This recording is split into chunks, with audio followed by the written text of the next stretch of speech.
Hey guys, this is Ariko Braddock here, and today I wanted to go ahead and take a look at comic books. I know in the past we've done a little bit about politics, a little bit about video games, but today it's time to cover one of my very favorite ongoing series currently published by Marvel.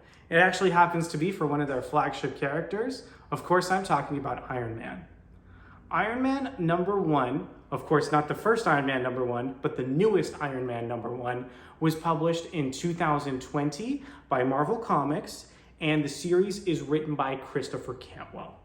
You may be familiar with Christopher Cantwell by some of his past work in television, actually. He previously wrote the *Halt and Catch Fire* television series for AMC. He also served as the showrunner for the series as well. *Halt and Catch Fire* was a very dark and deep show that dealt with some really heavy themes. Topics like addiction, drama, infidelity. As you can imagine, these are all things that transfer over directly to Iron Man. Cantwell has shown that he has a really deep understanding of this character that informs the comic book. Iron Man #1 was drawn by CAFU. Since then, the series has had a number of different artists, including Unzeuta. My apologies if I pronounced that wrong. What you need to know is the series always looks pretty consistent. This is thanks to some coloring work done by Frank D'Armata, who's been consistent throughout the series, alongside letterer VC's Joe Caramagna. Before we move on from the art, I just want to take a second and say that every page that CAFU delivers is incredible. It really does look like CAFU is in complete control of the page.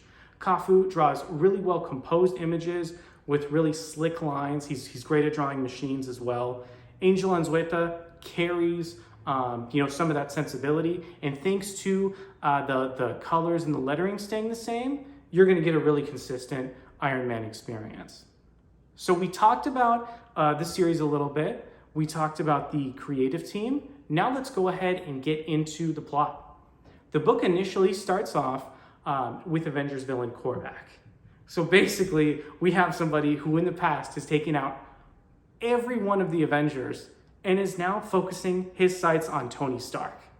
Of course, Tony Stark is not going to be alone because he would get his he would get demolished. So joining Tony Stark for this new adventure to battle Korvac includes longtime ally that you might be familiar with from the Marvel movies, War Machine.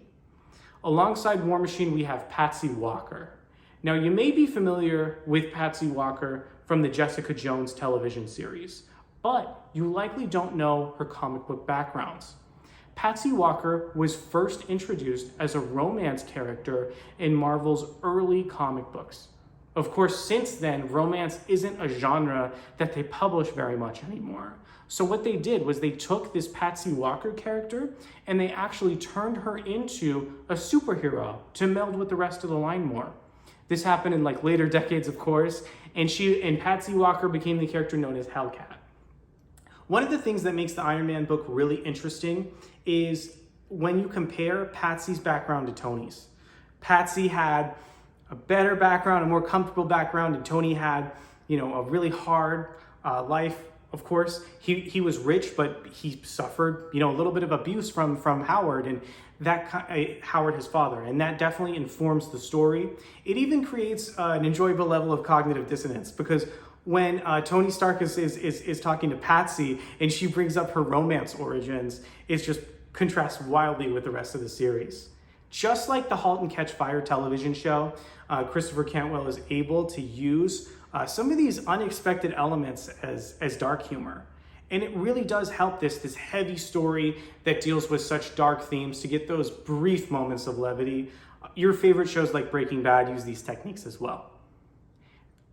The series goes to places I wouldn't dare spoil for you. I don't even want to tell you anymore because frankly, I didn't even know who the villain was going in, and it was an incredible experience. We currently have just under 20 issues of the series to date.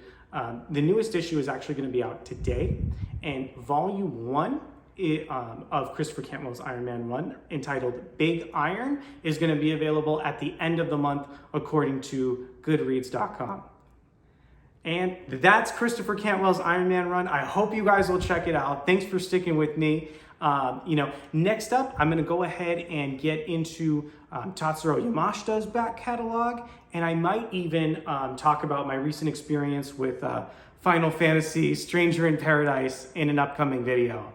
In the meantime, I just want to thank you for spending your time with me. Please make sure to follow me at Erico Braddock and on Twitter, and have a great day.